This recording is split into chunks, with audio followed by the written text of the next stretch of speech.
Her beautiful dresses have been worn by stars like Beyonce, Taylor Swift, Katy Perry, Alicia Keys, and First Lady Michelle Obama. Wow, and she's widely regarded as one of the most successful designers of her generation. Her latest collection was a hit at New York's Fashion Week. A hit? Yes. Welcome to the show, Miss Tracy Reese. Thank you. Tracy, welcome. So how are you feeling? Great. Recovered from Fashion Week? Almost. On to the next one, right? Exactly. You know, the next one comes up really quickly. What are the weeks like leading up to Fashion Week for you, New York Fashion Week in particular? We're pretty crazy, and you know, we have to maintain the business of the day while at the same time preparing, you know, for a runway show. So it's kind of like having a wedding twice a year. Yeah. You know, it's like you've got the theme, you've got to, you know, get all the models together, and the hair and the makeup and the backdrop, and most importantly, the clothes. Now, this year's collection was exquisite, and it was Cuban themed. You had a live Cuban band playing as the models sauntered down the runway. Yes. And my favorite, you also gave plantain chips to all the guests. Hello, and thank you so much. You know, Tell we me had why so many Cuba great was your sponsors. muse. I've always wanted to go to Cuba, and I haven't actually been, and I have used Cuba as an inspiration for multiple collections, actually. And I think I love it because Cuba is such an amazing melting pot, and we were really feeling for tribal, but kind of in an Afro-Cuban way. It just made perfect sense. The music, the dance, the colors, the architecture, and the people. Now we have to get to every fashion designer's dream. You actually dressed First Lady Michelle Obama on actually a number of occasions, but one of the biggest nights of her life, the Democratic National Convention. Right. How did it feel to see her up there in the picture behind you, delivering that speech in one of your creations? Oh, wow. It was amazing. And the funny thing was, it happened like 3 days before another fashion show. You were kidding. So we were all at the office, you know, doing handwork, ripping seams, listening to music, just trying to get the show together. And she came on close to 10 p.m., I think, and we were right there, and our controller, you know, she called and she was screaming, "Mrs. Obama's wearing our dress, Mrs. Obama's wearing our dress." And, you know, we just like, all of the terminals went on, and we had to like pretty much watch everything, you know, live stream, but it was incredible. And she looked amazing, and the speech really brought me to tears. So it was a wonderful, wonderful night. Well, people would kill to be in that position to dress her. How did it all begin, you starting to dress her, and why do you think that your dresses really speak to her? You know, it was interesting. I went to a fundraiser before the first election, and Anna Wintour and Andre Leon Talley and a few others invited the design community to meet Mrs. Obama, and she gave a speech. And, you know, she's really good giving speeches. She makes eye contact with people in the audience, you know, and she's very warm, and you just feel like she's your best friend, like you've known her for years.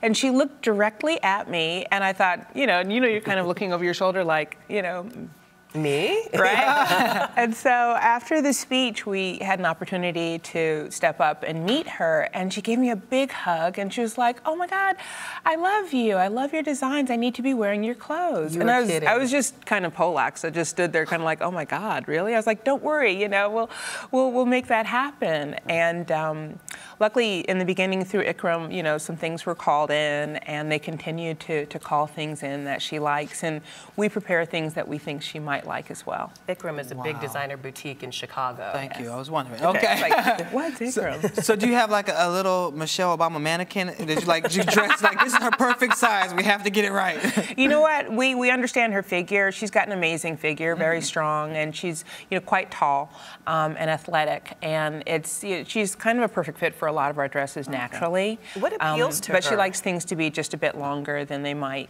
be in the stores. What appeals to her? I think she loves color. She always picks things that are very feminine. She likes things that are fit and flare, so that she can be really comfortable.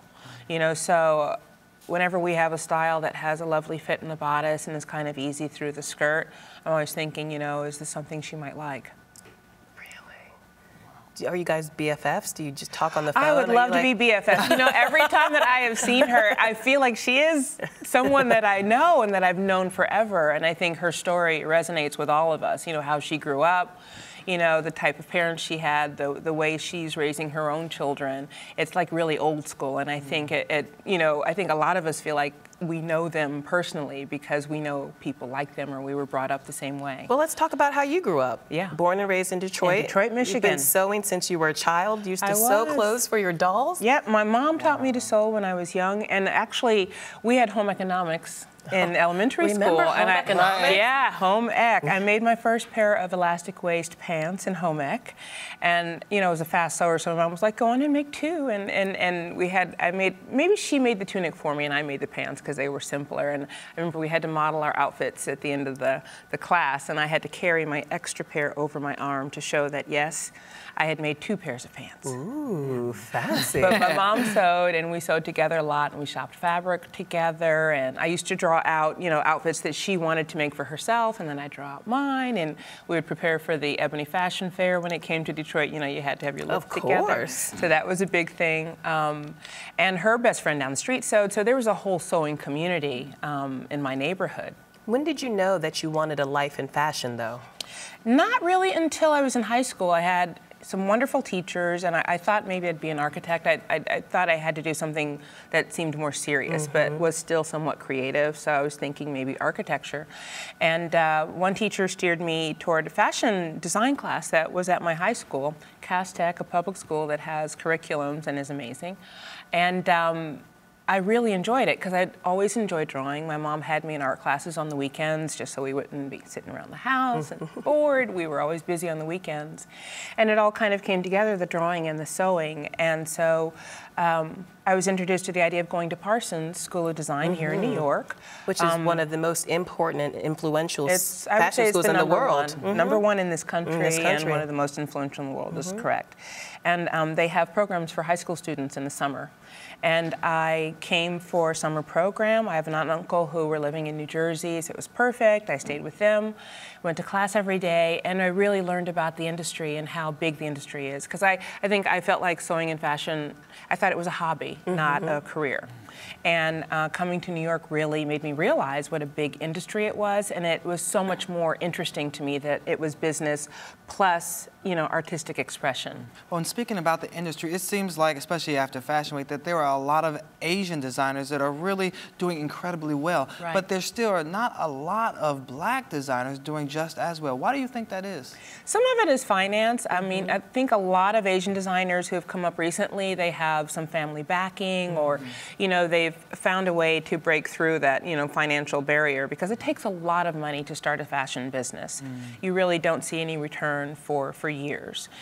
So it takes a lot of money, a lot of connections, a lot of hard work. So if you have family or a community that's willing to support you and invest in your vision, then obviously it's a lot easier. But it's tough financially. It's extremely expensive to get started. Now, you borrowed over $100,000 from friends and family to launch your first collection. My dad invested quite a bit in my company, and that was a gift. He wanted me to have the opportunity to have my own business. But 2 years later, it went under. Exactly. So what went wrong, and how did you get past that challenge?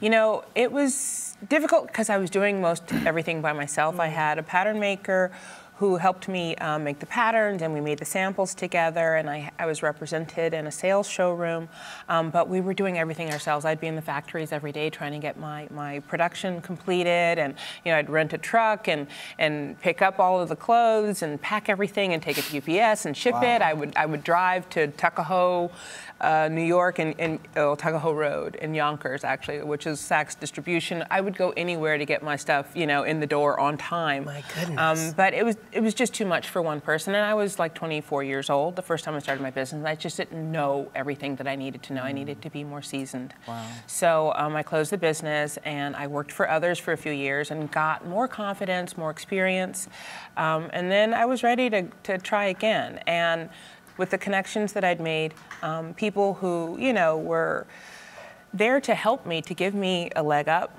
buyers that I'd met who believed in my work, salespeople. You know, you have to become entrenched in the industry because you need a lot of help. Nobody does this on their own. So from editors to salespeople to buyers, you need everybody in your corner, you know, to get started. But one of the amazing things that I think about your story is that after failing, and then in 1996 starting your current line, it was an immediate hit. How did you find the courage to again go out on your own and say, okay, I really am going to succeed this time? You know what, it was two things. One was I realized I didn't want to work for someone else. And I think with design, being able to really express your vision the way you think is best is extremely important. Because when you're working for others, you need to express their vision, not just your own.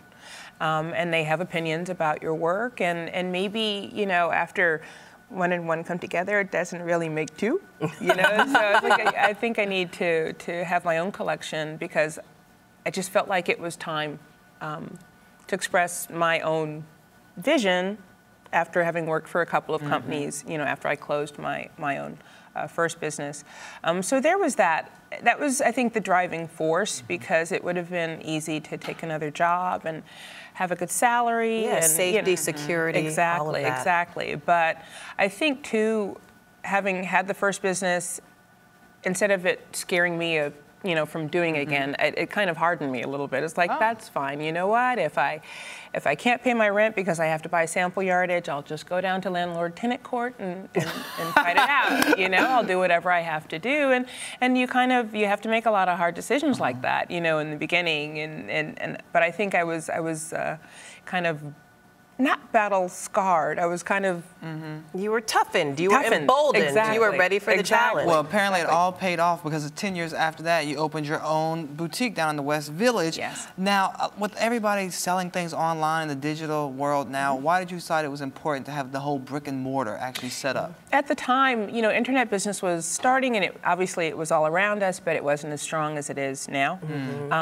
But I think having a brick and mortar store and having a place where people can come in and see your collections in their entirety, and to have that experience of being in your environment, you know, to work with your salespeople who know your clothing the best, I think it's really important. And it's a beautiful boutique. Lola is there all the time. I can attest to that. A lot of time and a lot of money in that boutique. Friends down there.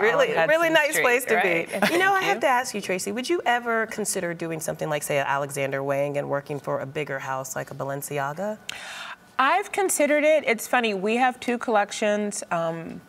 Tracy we have Tracy Reese and we have Plenty. And I'm pretty stretched thin in terms of, you know, the work that I do within our company. And I would never want our collections to play second fiddle to anything else, you know, in my career, you know, while I'm entrenched in this business. And it's hard to divide your time, and it's hard to do everything well. You have to be extremely well organized. You have to have an incredibly strong team that's supporting you in your business. But you know, to this point, I haven't considered it seriously. I've been offered other positions, and my first thought was always, but am I going to be able to do what I'm doing as well as I want to? You know, I feel like I really need to give it my, you know, 200%. Oh, Tracy, well, thank you so much for being here, and thank you for all your fabulous designs over the years. My pleasure. You've made me so happy. Honey, thanks for your support. Thanks for having me. I was like, okay, I would love to sit with Lola and talk about all this, and meeting you has been a pleasure. Well, thank you. It's a pleasure as well. And you're watching Arise Entertainment 360. Awesome.